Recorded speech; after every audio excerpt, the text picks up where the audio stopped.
উপস্থিতি এখন আমাদের ব্র্যাকের এই সামগ্রিক কার্যক্রম বিশ্লেষণ মূল্যায়ন নিয়ে মাল্টিমিডিয়া উপস্থাপনার জন্য আমি বিশেষভাবে ব্র্যাক স্কিলস ডেভেলপমেন্ট প্রোগ্রামের সম্মানিত জেলা ব্যবস্থাপক জনাব আওতায় নিয়ে এসেছিলাম। সেখানে তাদেরকে আমরা শেখানো হয়েছিল যে যেমন আমরা টিম সার্টিফিকেট, তারপর হচ্ছে আমরা ট্রেড লাইসেন্স, এবং এখানে আমরা 103 জন মানে 303 জন উদ্যোক্তাকে নিবন্ধন করেছিলাম জন্য দুইটি করে, তার মানে মোট 606 জন। এবং এখানে আন্তরিকভাবে ধন্যবাদ জ্ঞাপন করছি। পর্দায় আমরা যে অর্জনগুলো দেখলাম সেগুলো শুধুমাত্র একটি সংখ্যা কিংবা পরিসংখ্যান, সব থেকে গুরুত্বপূর্ণ অংশে মুক্ত আলোচনা।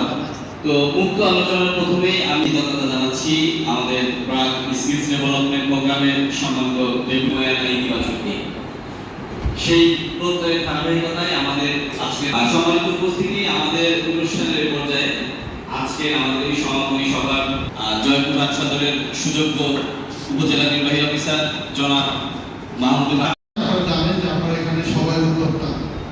আপনারা জানেন বাংলাদেশ এই জনগোষ্ঠীর লোকজন চাকরি হলে প্রশিক্ষণ মাধ্যমে দক্ষ উদ্যোক্তা হবো, আপনি ব্যবসায়ী হন, উদ্যোক্তা হন। এই ক্ষেত্রে ব্র্যাকেট কর্মসংস্থানের সুযোগ সৃষ্টি হবে। তো এই লক্ষ্যে আমরা আজকে এই অনুষ্ঠানের আয়োজন করেছি। এই কাজটি করলে ভালো হবে। এখন এই যে প্রকল্প শেষ হচ্ছে, ব্র্যাক কিন্তু চলে যাচ্ছে, তাই তো? কিন্তু